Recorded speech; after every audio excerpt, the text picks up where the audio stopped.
que la postmodernité, en réalité, elle ne propose rien, ce qu'appelle Luc Ferry l'homme-dieu. Que tu es Dieu sans proposer une alternative, c'est-à-dire sans diviniser l'homme à travers la figure du surhumain, effectivement, ne peut amener qu'au nihilisme. Parce que la modernité, elle a remplacé en fait la transcendance et le référentiel transcendantal divin avec un référentiel en fait qui est tout à fait abstrait, qu'est l'État, qui est la monnaie, l'État, l'argent. Que la raison est totalitaire. De la pensée New Age, ce qui est normalement un échec en fait de la religiosité qui revient dans sa forme postmoderne sous des formes de paganisme en fait et d'attachement à une certaine croyance païenne. Une apparition d'un ensemble de catégories nouvelles, les coachs, le développement personnel. Après la guerre de l'Irak, il n'y a plus de guerre, il y a du terrorisme. Donc il n'y a plus une norme qui incarne des constantes anthropologiques et une vérité, avec une marge qui peut être tolérée tant qu'elle ne revendique pas la norme. Ce qui va virer directement vers un totalitarisme extraordinaire qui va priver tout le monde de sa liberté, ni de penser, ni d'agir.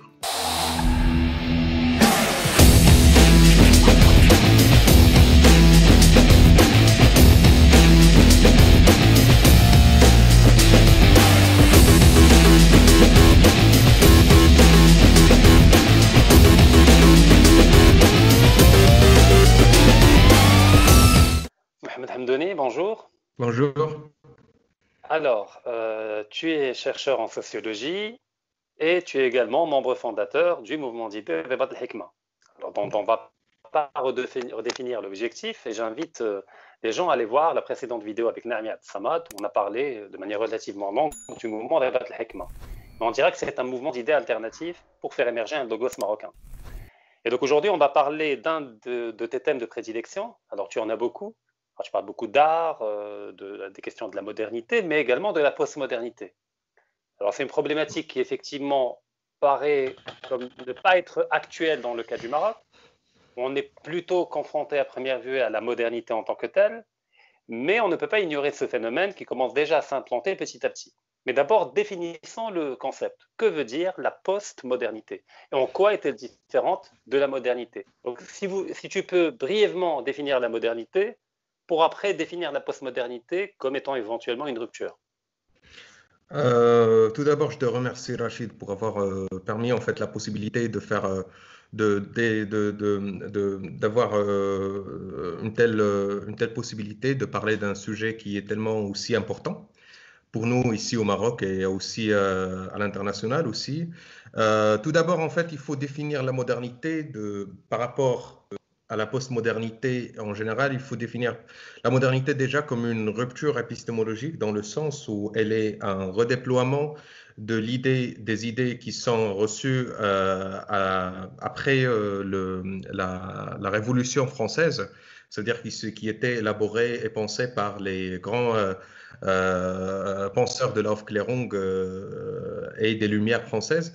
Donc, si la modernité en fait se base sur trois axiomes, on va dire que en tant que mouvement d'idées, elle se base sur trois axiomes. Ça veut dire l'idée de l'individu au lieu de l'idée de la communauté. Ça veut dire l'homme n'existe plus en communauté, mais il existe en individu. Il est un individu libre, rationnel et qui tend vers l'accomplissement de soi-même. Et si elle se base aussi sur le référentiel de la rationalité et aussi l'humanisme ou l'anthropocentrisme, dans le sens où l'humain est un être rationnel et il est individu en tant qu'il est un décideur rationnel, il peut vraiment penser le monde avec sa raison, et que le seul référentiel qui peut lier les hommes entre eux et entre les institutions, c'est la raison, et c'est la raison pragmatique, je dirais. Et au lieu de dire aussi la vérité réside aussi dans un premier lieu dans le doute et dans la logique et dans la science, ça veut dire qu'il faut douter. Et là, on se rappelle le cogito cartésien.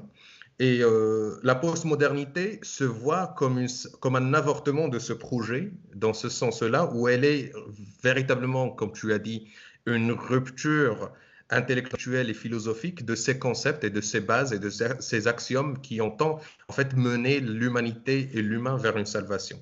Donc au lieu de parler si on parlait dans la modernité de l'idée de l'individu, on parlait ici de l'idée de l'individu comme sujet rhizomique ou comme produit du construit social. Et là, on se rappelle beaucoup des idées aussi de la psychanalyse en termes en termes utilisés directement par le psychanalyste Jacques Lacan. Et aussi, l'humain n'est pas en tant que tel, surtout par l'avancement de cette psychanalyse, l'humain se révèle comme étant non pas une entité rationnelle, mais qu'il est aussi motivé par des pulsions qui sont irrationnelles et qu'il est gouverné aussi par une grande part de l'inconscient. Et là, on rappelle aussi Freud dans ses recherches sur la psyché humaine. Et aussi, si l'humanisme et la rationalité est ce qui peut décider et faire un monde, bah, on rappelle que la French Theory et tout le mouvement qui est venu de l'après-guerre, surtout, a nié a détruit et a déconstruit ce postulat-là, dans le sens où devient un sujet de domination et de pouvoir et de discipline. Et là, on rappelle aussi Foucault, Deleuze, le passage de la société de la discipline à la société du contrôle. Et aussi, s'il y a la vérité qui réside dans le doute et la raison, la logique et la science, la vérité ne devient plus qu'un discours. Et là, on peut rappeler aussi Derrida, dans le sens où ça devient des grands narratifs. Ça veut dire que qu'une vérité ne peut pas être atteinte et qu'il n'y a pas de vérité, mais il y a plutôt des narratifs et des régimes de vérité et des régimes de sens qui sont tous mis sur le même pied d'égalité et qui veulent tout dire à la fois. Voilà. Alors, si tu permets, je vais faire un bref récapitulatif pour que tout le monde comprenne. Donc, tu définis la modernité comme une rupture par rapport à la prémodernité, c'est-à-dire par rapport à la tradition. Et cette rupture prend la forme du passage d'un sujet collectif, la famille, le clan, la tribu, le collectif, à travers l'émergence d'un sujet individuel. C'est la naissance de l'individu. Et cet individu est doué d'une raison qui lui permet d'accéder à l'intelligibilité du monde et de redéfinir le monde à l'aune de la raison qui loge en lui. Et il est doué d'une volonté. Et cette volonté se trouve entravée par les reliquats du passé, les clans, la religion, et donc le but de la modernité est de libérer cet individu pour lui permettre de s'accomplir. D'où le fait que la modernité a pris la forme de rupture politique, tu évoquais la Révolution française, mais également de rupture anti-religieuse, et donc il s'agissait de liquider toute l'antériorité de la modernité qui empêchait l'émergence d'un individu pleinement doué de la raison et de sa volonté. Ensuite, tu parles de la postmodernité comme étant une remise en cause profonde des dogmes de la modernité. Donc le dogme de la raison est remis en cause, où effectivement tu dis qu'il n'y a pas une vérité du monde à laquelle la science permettrait d'accéder, mais que la vérité est un concept relatif, que chaque époque a son régime de vérité, et qu'il y a plutôt une logique narrative plutôt qu'une logique objective de la vérité. Et tu dis que la postmodernité s'attaque également à la qualité de volonté du sujet, parce que ce n'est pas une volonté libre et radicale, mais elle est conditionnée par des couches en profondeur, et tu évoquais la psychanalyse, où effectivement ce qu'on croit vouloir librement en tant que sujet individuel est en réalité dicté en grande partie par des pulsions corporelles et par un inconscient qui loge en nous, et qui nous donne l'illusion de vouloir quelque chose ou de craindre quelque chose, alors que c'est des choses beaucoup plus profondes qui ne relèvent pas de la conscience et donc du sujet individuel en tant que tel. Après, on peut évoquer Jung, effectivement, avec l'inconscient collectif qui ajoute une couche à la critique du concept d'un individu. D'ailleurs, rappelons individu, c'est quelque chose qu'on ne peut pas diviser davantage. Donc, c'est l'unité première. Donc, cela, on l'a compris. Donc maintenant, tu as parlé brièvement du sujet rhizomique que Gilles Deleuze évoque, etc. Comme étant une rupture ou un éclatement du sujet individuel en réalité. Peux-tu en parler un peu? C'est-à-dire, quel est le regard que propose la postmodernité comme alternative à l'individu, au sujet individuel de la modernité? Ça veut dire, comme le définissait bien évidemment Gilles Deleuze, c'est dans le sens le sujet individuel devient presque des lignes d'intersection entre ce qu'ils appellent les lignes de fuite. Ça veut dire il se trouve en fait au carrefour des narratifs et du coup, à travers en fait, ces vérités relatives, comme tu as bien précisé, un sujet individuel émerge dans les intersections de ces de ces lignes de fuite qu'il appelle comme lignes de fuite. Ça veut dire des lignes qui représentent normalement les grands narratifs d'une certaine culture, d'une certaine institution, d'une certaine idéologie politique et d'un certain environnement. L'idée la plus aussi, c'est en cela en fait que la postmodernité ne considère pas le sujet comme étant une entité indépendante, comme dans la modernité, mais l'on considère comme une entité liquide. Ça veut dire qu'elle est tellement liquide et perméable et qu'elle est tellement modulable dans le sens où elle est un construit social, un simple construit social de la contingence politique, idéologique et culturelle. Ce qui est intéressant, c'est que il faut voir aussi que le contexte de l'émergence de cette postmodernité, c'est un contexte post-guerre, ça veut dire que c'est un contexte post-effondrement réel des idéaux de la modernité, dans le sens où tout l'humanisme européen et occidental s'est vu mis en péril devant les grandes atrocités des deux guerres en fait mondiales. Et il y a même ceux qui partent vers surtout il y a Lyotard surtout qui a théorisé pour pour la postmodernité en tant que telle, et elle l'a décrit en fait comme l'événement qui dépasse post-Auschwitz, ça veut dire post-atrocité occidentale, post-drame, tragédie occidentale. Donc l'idée c'est à la veille, au lendemain des deux guerres, l'homme européen, l'homme moderne, l'homme occidental s'est posé la question de en quoi ça m'est servi toutes ces idéaux auxquels je me suis accroché tout au long de 3 siècles ou de 2 siècles. Donc là, il y a toutes des écoles qui ont émergé pour dire que voilà, c'était autant plus des idoles auxquelles s'accrochait l'homme occidental et qu'ils sont des concepts et des catégories obsolètes qu'il faut maintenant changer ou bien ne pas changer parce que la postmodernité, en réalité, ne propose rien. C'est une déconstruction de la modernité en tant que telle sans aucun dépassement intellectuel, c'est-à-dire sans aucune proposition idéologique. Et du coup, elle est en train justement de déconstruire, elle était en train de déconstruire toute l'appareillage en fait conceptuel de la modernité en nous livrant à un certain nihilisme. C'est-à-dire, si on lit, il y a justement cette idée que on est en train de relativiser tout système de pensée et tout système de valeurs pour justement un nihilisme qui est, auquel on ne peut pas y remédier, en fait. Voilà. D'ailleurs, on peut le retrouver à différents niveaux, au niveau de l'épistémologie avec Karl Popper et le critère de falsifiabilité, où effectivement on remet en cause le dogme de cette nouvelle religion que la modernité a proposée, qui est le discours scientifique, et on peut le retrouver à tous les niveaux. Mais alors là, pour entrer un peu dans le détail, peut-on dire qu'il n'y a pas de postmodernité, mais qu'il y a une ultramodernité, c'est-à-dire que ce qu'on qualifie de postmodernité n'est en réalité que le retournement de l'appareil critique de la modernité sur elle-même.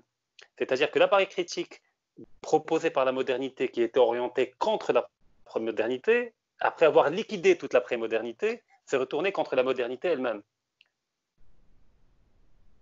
Oui, en fait, on peut pas dire ça parce que c'est pas une ultramodernité, parce que en fait, il y a presque une relation endophagique avec les fondements de la modernité. Ça veut dire, logiquement, si la modernité s'est nourrie sur elle-même, donc elle s'est nourrie aussi sur ses fondements et sur ses principes qu'elle est constituée. Donc, il n'y a plus de modernité dans ce sens-là. Il y a juste un retour en fait à une certaine vacuité en fait de la pensée, une certaine vacuité conceptuelle qui nous a livré même avec à rien, parce que même l'outil qu'est la rationalité, lequel qu'on utilisait en fait dans la critique de la modernité, la critique qu'a utilisé la modernité en fait envers toutes les dogmes et les systèmes qui étaient mis en place, il est retourné sur elle-même en fait dans une logique de cannibalisme et d'autophagie pour la détruire en tant que telle. Donc, s'il n'y a plus d'outils en fait moteurs de la modernité, il n'y a plus de modernité, puisque la modernité se réclame étant en fait le système qui a situé et resitué l'homme au centre du cosmos, c'est-à-dire dans sa place en tant que ce qu'appelle Luc Ferry l'homme-dieu ou l'homme qui va aboutir vers la divinité, l'homo deus, si on veut Ce à quoi citer appelait Yuval Nietzsche Noah. également, en mettant en garde, ce à quoi appelait Nietzsche d'ailleurs en mettant en garde contre le fait de tuer Dieu. C'est une phrase, en réalité, il déplore beaucoup plus qu'il ne s'en réjouit. C'est-à-dire, l'idée, c'est que tuer Dieu sans proposer une alternative, c'est-à-dire sans diviniser l'homme à travers la figure du surhumain, effectivement, ne peut amener qu'au nihilisme. Donc, ce qui m'amène à une question intermédiaire, parce que quelque part, peut-être qu'il ne pouvait pas en être autrement. C'est-à-dire que dès le début de la modernité en tant que projet, il y avait en germe sa propre fin à travers la postmodernité. Car effectivement, quand on déploie un paradigme, en l'occurrence la modernité, comme étant un mouvement d'émancipation et de déconstruction permanente de toute son antériorité, il va de soi qu'il ne peut pas y avoir un coup d'arrêt à ces dynamiques-là. Et que tôt ou tard, elle finira par voir se retourner contre elle toutes ces dynamiques de déconstruction et de remise en cause. Alors peut-être pas par la rationalité, effectivement, car la postmodernité ne se revendique pas de la rationalité, mais elle garde quand même l'esprit de la modernité qui est cet esprit de déconstruction et de remise en cause des fondements. Oui, tout C'est-à-dire que à la fait. postmodernité était en germe dans la modernité, je veux dire. Tout à fait, tout à fait. Bah, il y a deux facteurs en fait qui sont euh,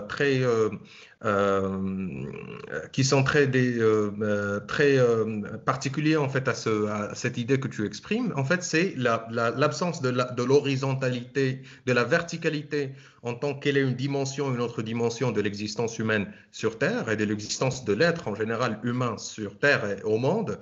Ça veut dire que l'homme ne peut pas exister sans une verticalité en fait qui puisse garder son équilibre psychologique et psychosocial. Et du coup, la postmodernité était en germe, comme tu as dit, dans la modernité, parce qu'elle était un échec, en fait. Parce que la modernité, elle a remplacé, en fait, la transcendance et le référentiel transcendantal divin avec un référentiel, en fait, qui est tout à fait abstrait, qu'est l'État, qui est la monnaie, l'État, l'argent, et en même temps dans des catégories qui peuvent tout à fait être remises en question dans une logique perpétuelle. Ça veut dire que si la modernité est une rupture constante de la constance en tant que telle, ça veut dire dès qu'elle s'accapare d'une certaine certitude, elle la détruit. La modernité est la rupture de la rupture en tant que telle. Donc, on rentre déjà dans l'absurdité et dans la tautologie de la pensée parce qu'on est déjà dans une rupture de la rupture. Ça veut dire qu'on est déjà dans un rapport où il n'y a même pas une possibilité de construction d'un discours. Et que tous les discours se vaut parce qu'ils sont de la même valeur, parce qu'ils sont juste des descriptions d'une certaine continuité culturelle et historique et religieuse et symbolique. Donc, on est dans le relativisme total, et dans le relativisme total, il n'y a rien qui puisse surgir. Donc, il y a tout à fait une paralysie intellectuelle et une paralysie culturelle totale, en fait, qui ne peut mener à rien, en fait, tout simplement. D'où le fait que certains critiques postmodernes de la modernité sont partis de l'idée que la raison est totalitaire. Et qu'effectivement, tu rappelais la Première et la Deuxième Guerre mondiale, c'est le résultat direct et le goulag pour certains de cette idée des Lumières, de la raison avec un grand R. Parce qu'effectivement, quand notre logiciel est celui de la raison avec un grand R, il n'y a pas de place pour la subjectivité. C'est vrai ou c'est faux. Il n'y a pas de place pour la démocratie, il n'y a pas de place pour l'intersubjectivité. Donc tout est objectif. Et d'ailleurs, ce qui pourrait nous permettre de qualifier la modernité d'erreur anthropologique. Et effectivement, tu parlais d'éloignement de cet axe de verticalité qui est en réalité un ensemble de constantes anthropologiques. Donc peut-être que la modernité est une erreur anthropologique et dont le prix à payer est la postmodernité, avec toute la vacuité et le nihilisme qui va avec. Alors, une autre question, parce que souvent on établit un parallèle entre la modernité et le capitalisme, comme quelque part deux automouvements qui sont synonymes, mais la postmodernité en tant que telle, quel rapport entretient-elle avec les mutations les plus récentes du capitalisme, notamment ce qu'on appelle au niveau idéologique le néolibéralisme, qui est lui-même une forme de nébuleuse, car on peut y mettre beaucoup de choses. Mais quelque part, y a-t-il un lien entre un lien de connivence ou un lien de complicité entre la postmodernité en tant que logiciel philosophique, car elle a des penseurs, avec le néolibéralisme?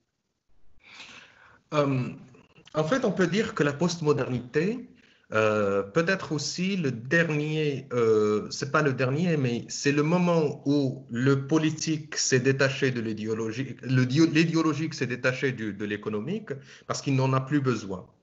Donc, la postmodernité devient en fait justement le dernier, la déclaration en fait du système du capitalisme dans sa logique d'avancement, qui n'a plus besoin en fait d'une idéologie pour avancer. Donc, c'est ce qu'on appelle la fin de l'idéologie, la rupture entre le politique et l'idéologique, la rupture entre le contrôle ou bien la révélation de la relation la relation assez incestueuse de l'hégémonie politique de l'hégémonie économique sur la politique. Et du coup, tout un discours, si on rappelle ici Althusser, en fait, dans le sens de l'apparatus idéologique et économique du pouvoir et la reproduction du système de production et de relations de production et de domination, le capitalisme n'aura plus besoin à un certain moment d'un appareil idéologique intellectuel et philosophique qui peut le porter. Parce que la modernité a porté un système de production. Et on rappelle que la Les Révolution droits de française, l'homme, genre de ouais, choses. et la Révolution française, c'était une initiative en fait en tant que telle de la bourgeoisie et c'était un mouvement en fait de la marchandise et un avancement et un mouvement de la marchandise et du profit. Et du coup, la postmodernité un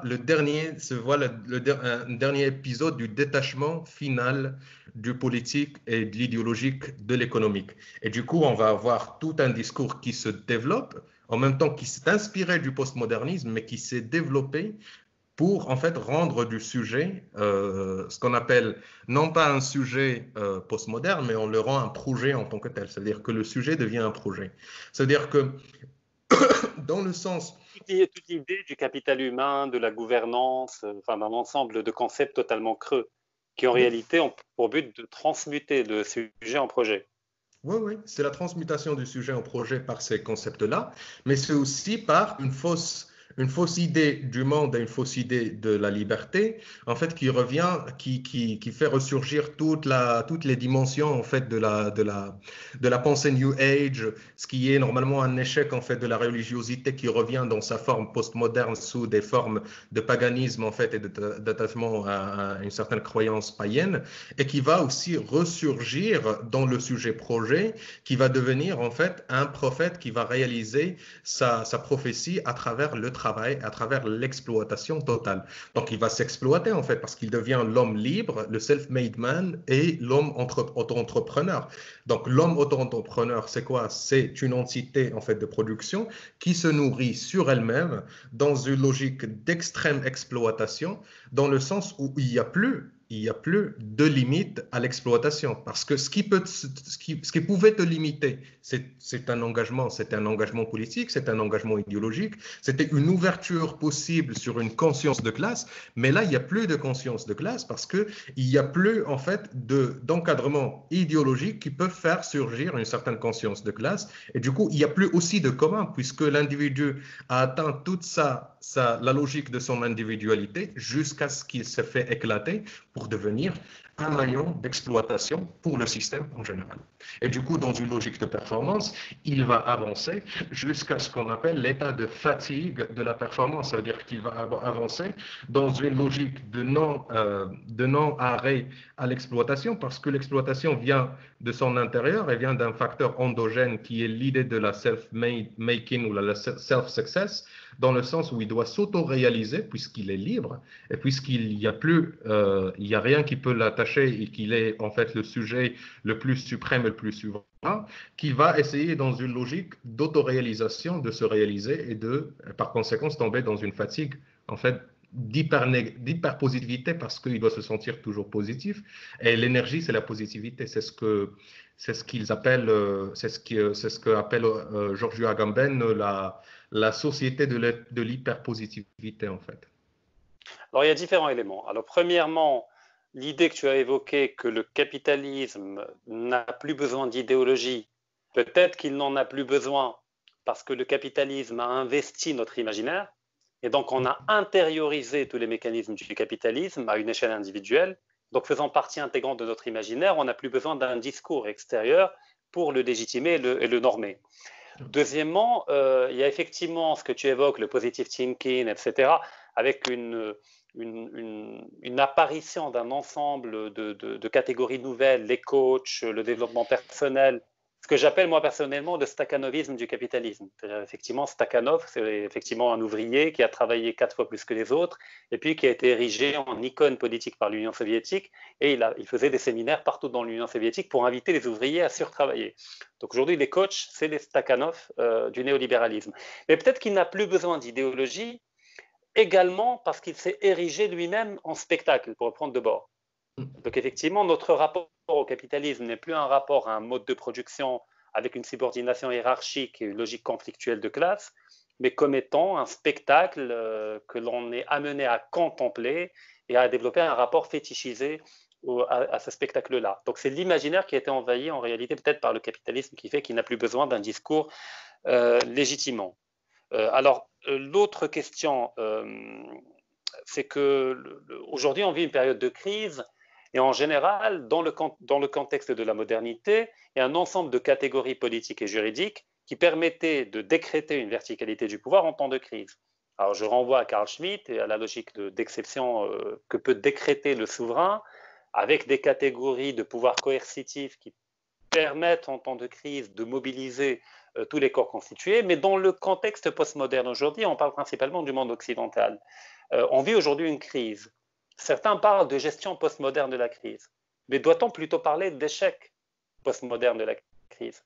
C'est-à-dire que la postmodernité a privé les États des moyens de contrôle, des moyens de domestication et des moyens, ou bien peut-être qu'elle a inventé d'autres moyens de domestication et de contrôle, beaucoup plus subtils que ceux d'un État moderne avec une verticalité du pouvoir, une police et une armée. C'est-à-dire que les seuls moyens de domestication et de contrôle sont aux mains des grands multinationales et des grands pouvoirs économiques. Ce qui caractérise en fait dans la liquidité aussi, la liquéfaction de la postmodernité en tant que telle, ce qui caractérise cette perméabilité, cette indistinction, c'est l'absence de l'autre. Il n'y a pas d'autre, il n'y a plus d'autre en fait. On est tous des sujets et on est tous différents, et en tant qu'on est différents, que nous sommes différents, on est identiques, on est les mêmes en fait, parce qu'on est identiques dans la différence. Et du coup, chacun a ses différences, chacun a ses manières d'être, et il y a un relativisme total, ce qui fait qu'il n'y a plus de danger, qu'il n'y a plus de menace. Donc ce qu'on peut dire, c'est que dans la vision et dans le spectre postmoderne de la perception, il n'y a plus de menaces, il y a juste des différences auxquelles il faut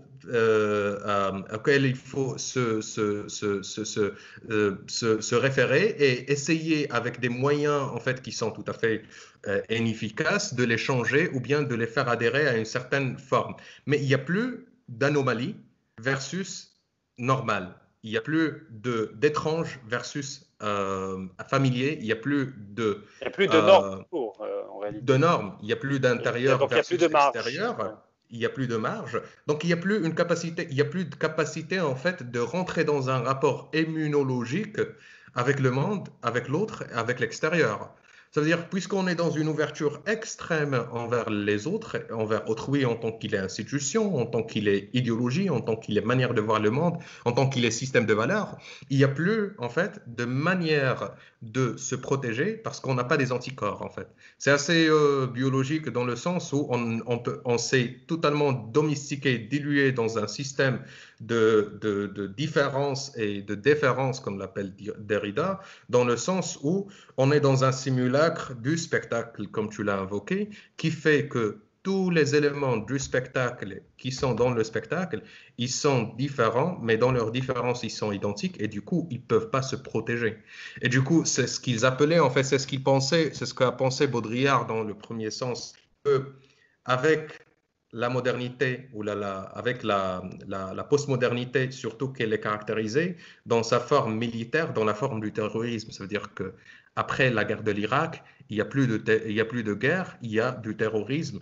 Et le terrorisme, c'est ce qu'il appelle en fait un déficit immunologique, dans le sens où il n'y a plus un ennemi, il y a en fait des petites bases de parasitaires en fait qui s'incrustent dans une société pour créer des noyaux d'explosion et des noyaux de résistance et des noyaux de métastase, je dirais. Ça veut dire ça devient presque des cellules cancérigènes qu'on ne peut pas identifier parce que tout est différent, tout est indistinct. et du coup, on ne peut pas les identifier, on ne peut pas les neutraliser, et du coup, on rentre dans un rapport de confusion totale et dans un rapport d'indistinction, ce qui nous fait tomber dans une certaine paralysie totale et incapable de gérer aucune crise. Et d'ailleurs, c'est ce que propose en fait, face à la gestion de la crise, on propose en fait ce qu'on appelle ce que les grandes GAFA ont appelé le passage de la société en fait informatique du big data au passage de la société de la transparence. Ça veut dire qu'on va d'essayer de mettre tout le monde devant le grand juge qui est le grand moteur de recherche et le grand extracteur de données. Et on va être tous nus, homo sacer, ça veut dire l'homme dénué de sa souveraineté et de ses moyens d'action devant la grande machine pour et ça, c'est justifié en fait dans le temps de crise comme une mesure de sécurité. Donc, c'est pas surprenant qu'on vient après le déconfinement ou bien après la crise pour vous dire qu'il faut vraiment se vacciner, il faut mettre des puces partout parce que ça va nous permettre de gérer une prochaine pandémie plus efficacement. Quand on va neutraliser les gens, on va savoir tout qui a fait quoi et qui était avec qui. Donc, on devient en fait des sujets qui sont tout à fait dénudés en fait de leurs moyens d'action ni de leurs moyens de pensée et du coup il n'y a plus de moyens de résistance, ce qui va virer directement vers un totalitarisme extraordinaire qui va priver tout le monde de sa liberté ni de penser ni d'agir. Donc au final, dans le contexte postmoderne, il n'y a pas que le sujet qui est devenu rhizomique, mais il y a l'ennemi également qui est devenu rhizomique. Puisque tu parles de cette logique métastatique où on invente un ennemi fictif que l'on ne définit pas et d'ailleurs que l'on empêche de définir par le politiquement correct. Où effectivement, on développe, même au niveau du discours médiatique, une logique postmoderne, où effectivement, on va maquiller cette réalité par le spectacle. Et d'ailleurs, Guy Debord a parlé du terrorisme également dans les commentaires sur la société du spectacle comme étant un spectacle.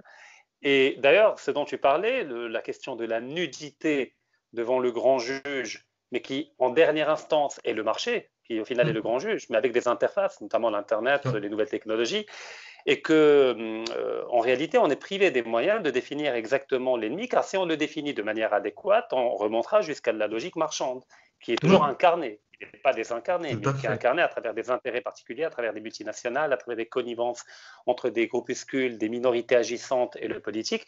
Et pour revenir à la question du paradigme, c'est que ce que tu nous dis, c'est que dans la postmodernité, il n'y a plus de discours normatif, donc il n'y a plus une norme qui incarne des constantes anthropologiques et une vérité, avec une marge qui peut être tolérée tant qu'elle ne revendique pas la norme.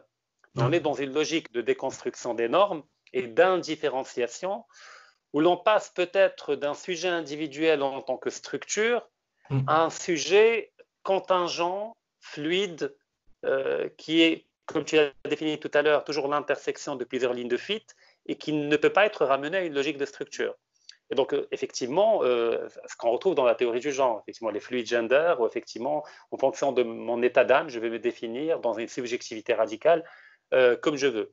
Et donc, effectivement, c'est une forme de nihilisme, mais qui en réalité vise à cacher une cohérence globale au niveau du marché, au niveau de l'oligarchie, qui effectivement garde une cohérence. Et d'ailleurs, on le voit même dans leur mode de vie. Ils ont toujours une forme de verticalité dynastique, avec l'uniforme à l'école, avec des codes, avec des sociétés d'initiation dans les universités. Donc pour eux, ils maintiennent une cohérence paradigmatique, mais pour les autres, ce qu'ils vendent comme paradigme, c'est la dilution de la norme et l'indifférenciation de toutes les catégories. Et donc il est intéressant de voir, lorsque tu parlais d'absence d'immunité, ça m'a fait penser immédiatement à au journaliste et animateur Brochinguet qui avait parlé il ne fallait pas tuer les moustiques parce qu'en général, c'était des moustiques femelles enceintes qui venaient chercher de la nourriture pour leurs petits bébés moustiques. Et donc, effectivement, on a toute cette logique spéciste qui, effectivement, dénature totalement l'ordre naturel qui, effectivement, existe dans la nature et nous prive des moyens de le penser. Alors, pour conclure, pour les auditeurs qui aimeraient approfondir leur connaissance de la postmodernité, quel type de lecture introductive le recommanderais-tu? Car effectivement, c'est un sujet compliqué. Si déjà on ne maîtrise pas la philosophie de la modernité ou les philosophies de la modernité, on peut difficilement aller vers la postmodernité. Mais y a-t-il des auteurs plus accessibles que d'autres? pour appréhender le concept de postmodernité et de postmodernisme? Moi, je pense qu'il faut lire, dans un sens, il faut lire le livre d'introduction qui est celui de Lyotard, c'est-à-dire Introduction au postmodernisme ou qu'est-ce que le postmodernisme. C'est un livre en fait qui introduit en fait toute la question de la postmodernité par une rupture à la modernité et tout ça. Il y a aussi un livre d'un grand chercheur. En physique, c'est Sokal en fait qui a fait qui a fait un scandale en fait Oui, de le scandale en fait de la rigueur en fait des les revues revues. académiques. Là, ouais, là où il a proposé en fait une théorie, il a fait un petit test où il a proposé, je crois dans les années 70, un papier en fait de publication en disant que la gravité quantique est un construit social. Et du coup, ça a été accepté, ça a été publié sur une revue scientifique et ça a fait scandale. Et il a fait il a écrit après tout un livre, un ouvrage en fait où il critique en fait l'usage des philosophes postmodernes des termes scientifiques avec une absence de rigueur. Donc, il cite toute la French théorie et aussi la Frankfurt School. Et ça s'appelle en fait Fashionable Postmodernity, Fashionable Modernity, Fashionable Postmodernity, là où il essaie en fait de répondre à chaque euh, postulat des grands philosophes de la postmodernité en montrant en fait les incohérences logiques et les incohérences et les usages en fait galvaudés des termes scientifiques. Donc ces deux ouvrages, ils sont très accessibles dans le sens où ils représentent euh, un, en quelque sorte au moins une introduction théorique à la postmodernité. Sinon, il y a aussi un livre il s'appelle L'irrationalisme contemporain. Donc, il montre toutes les tentatives, en fait, les germes d'irrationalisme contemporain et moderne dans la modernité en tant que telle, qui vont mener, en fait, à tout l'irrationalisme postmoderne. Donc, il va commencer avec Nietzsche, il va aussi passer à Schopenhauer et puis Nietzsche, qui ont été les premiers, en fait, à annoncer la défaite de la raison à la veille de l'assassinat de Dieu. Donc, c'est en quelque sorte. Donc, voilà. D'accord. Alors, il y a plein d'éléments que l'on a évoqués qu'on n'a pas eu le temps d'approfondir, malheureusement. Effectivement, tu parlais du New Age. On aurait pu aborder la définition que donne Michel Maffesoli de la postmodernité comme étant la rencontre de l'archaïsme avec la technique. Donc, il y a eu une remontée de l'archaïsme. Donc, énormément d'éléments que l'on va très certainement aborder dans une deuxième vidéo sur la question de la postmodernité. Donc là, c'était juste pour mettre en place le décor et pour situer un peu les grands concepts. Et après, petit à petit, on entrera dans le détail, vidéo après vidéo.